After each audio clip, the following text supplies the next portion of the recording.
Bon, celle qui me vient immédiatement en tête, en fait, c'est Stay Hungry, Stay Foolish, qui était le dos de la couverture du dernier numéro de Waller's Catalogue et qui avait été reprise par Steve Jobs à la fin de son discours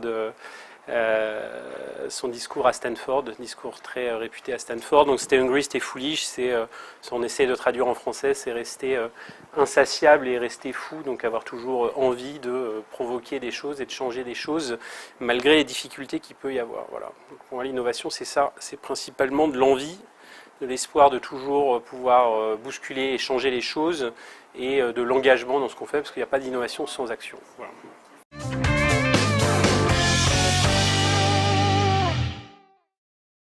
Pour moi, c'est Patagonia, qui a été probablement une des premières entreprises, peut-être plus la seule maintenant, mais les premières entreprises qui a décidé de mettre son business au service d'une cause sociétale, hein, c'est une des premières entreprises, et qui plus est une marque qui est dans le retail, etc. Donc une entreprise avec une puissance marketing, on va dire, assez importante, qui a décidé de mettre son business au service d'un message sur le développement durable, la protection de l'environnement, etc. Et pourquoi elle est encore plus inspirante pour moi, c'est qu'elle en fait, est continue. C'est-à-dire que ça fait 20 ans ou 25 ans ou peut-être 30 ans que cette marque existe, et elle continue d'avoir exactement le même type d'engagement et d'action, mais par son business, non pas par un discours à côté du business. Voilà, c'est ça que je trouve particulièrement inspirant dans ce que fait cette entreprise. Voilà. C'est la congruence complète. Voilà.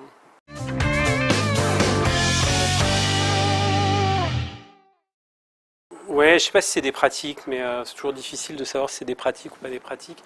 Mais enfin, c'est avant tout déjà le fait, alors ça devient assez consensuel, voire banal de dire les choses pareilles, mais c'est une question de raison d'être un peu partagée, et la pratique peut être d'être en train de répéter, de remettre en avant en permanence la raison d'être, et la raison d'être avant justement les pratiques, avant les métiers, avant les actions qu'on fait. C'est la raison d'être qui doit tout diriger. Pour moi, c'est probablement, s'il y avait un seul ingrédient ou un seul, je sais pas quoi, à retenir sur l'innovation, c'est celui-ci, quoi. C'est à partir du moment où c'est défini une espèce de finalité qu'on poursuit, à ce moment-là, on peut imaginer créer des nouvelles choses et faire progresser, en fait. Voilà. Et puis après, la dernière pratique, alors que nous, qui est inhérente, qui est vraiment structurante de notre façon de fonctionner, c'est la pluridisciplinarité. Et la plus rapprochée possible, c'est-à-dire que typiquement, nous, on est une boîte d'un peu moins de 100 personnes et on dénombre à peu près une quinzaine de métiers sur 100 personnes, donc voilà, et on essaye à chaque fois qu'on a des projets, que ce soit des projets pour des clients ou des projets pour nous-mêmes, de mélanger le plus possible et d'aller se faire confronter, en fait, voilà, d'aller chercher la confrontation, voilà.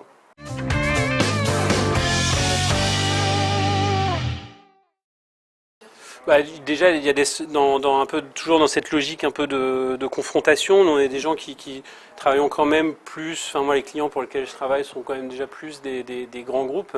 Mais là, on a décidé d'aller se confronter à un autre monde qui est plus PME, ETI, etc. Moi, j'aime beaucoup l'idée d'être en co-construction, co-animation de cet événement. Je trouve ça vachement intéressant.